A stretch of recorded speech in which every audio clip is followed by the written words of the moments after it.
is saying, فَأَمَرَ بِقَرْيَةٍ, or فَأَمَرَ بِقَرْيَةٍ النَّمْلِ, that he ordered regarded to the qarya. Qarya means what? It means a village, right? So there's a parallel that's being drawn here, that it's a qarya, it's like a village. Even though we would see it, it's, what do we call it? It's an anthill. But this hadith, this narration is likening it, it's like a village. And then after it was burnt, and Allah subhanahu wa ta'ala is saying that an ant bit you, and then you decided because of that to burn a ummah, a nation amongst the that glorifies Allah subhanahu wa ta'ala. Now what's the lesson behind this? I mean, there are many different lessons. But the idea is, this is to show at the level, at a microcosm, when we're talking about ants. In other narrations, the hadith, it says, فَهَلَّا نَمْلَةً وَاحِدَةً, why couldn't you just kill or take care of the one ant that decided or that bit you? Why did you have to do away with all of them and destroy their whole dwelling, the entire colony of the ants? This is to show for ants that were the smallest of creatures, but yet look at the concern that Allah subhanahu wa ta'ala is revealing to this prophet, that this is not right. This is not fair. This is something that is just because of one ant that you destroy all of them because of that and through fire. And the scholars will mention, they'll say that it's impermissible. There's other hadiths that talk about it's impermissible to destroy any living creature by fire. It's impermissible, right?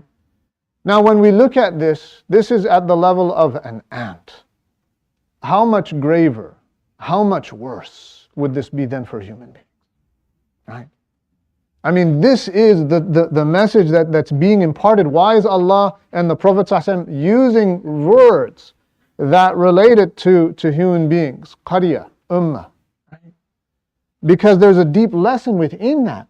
That just because if someone comes and does some form of harm to you, that it's a bite, a sting, right?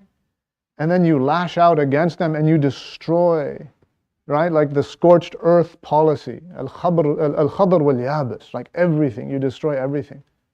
This is an injustice to the furthest of degrees, right? And Allah is teaching this lesson based on an anthill. And for a prophet that he chose that, and he was rebuked by Allah subhanahu wa ta'ala. And some say the prophet, it was Musa, others say that it was Dawood or Uzair. The scholars, they differed. But the point of the matter was that this was a prophet, and he was rebuked by Allah subhanahu wa ta'ala because of that action. So it shows the gravity that when it extends to people, to human beings, the gravity of doing away with an entire village, an entire nation, that they glorify Allah subhanahu wa ta'ala, right? And understand that everything in the creation, everything in the heavens and in the earth, تُسَبِّحُ لَهُ السَّمَوَاتُ السَّبْعُ وَالْأَرْضُ وَمَنْ فِيهِنَّ وَإِن مِّن شَيْءٍ يُسَبِّحُ لَهُ وَلَكِنْ لَا تَفْقُونَ تَسْبِيحَهُ إِنَّهُ كَانَ حَلِيمًا غَفُورًا. As Allah subhanahu wa ta'ala, He says that the seven heavens and the earth and everything in them glorifies Allah subhanahu wa ta'ala. تُسَبِّحُ بِحَمْدِهِ, they glorify His praises. And there's not a single thing in all of that except that they glorify and praise, they sing the praises of Allah subhanahu wa ta'ala. But you don't understand, you do not perceive their tasbih, including the ants, right? Including those things that we don't think, but Allah shows us that they do tasbih to Allah subhanahu wa ta'ala.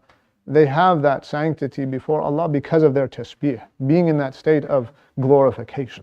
How much then worse is it for people, for human beings that are muwahhidun, that are glorifying Allah and they worship Allah subhanahu wa ta'ala alone, and for all of them to be destroyed because of the actions of others, right? Or the actions of a few.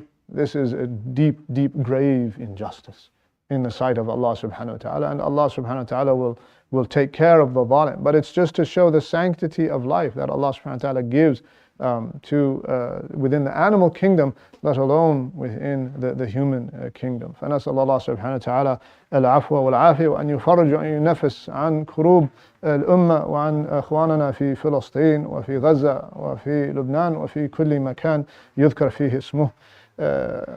روى إمام البخاري وإمام مسلم في حديث عن أبي هريرة رضي الله تعالى عنه قال: سمعت رسول الله صلى الله عليه وسلم يقول: قرست نملة نبيا من الأنبياء فأمر بقرية النمل فأحرقت، فأوحى الله تعالى إليه: أن قرستك نملة أحرقت أمة من الأمم تسبح الله. وصلى الله على سيدنا محمد وعلى آله وصحبه أجمعين والحمد لله رب العالمين. We will begin our class on Bidayat al-Hidayah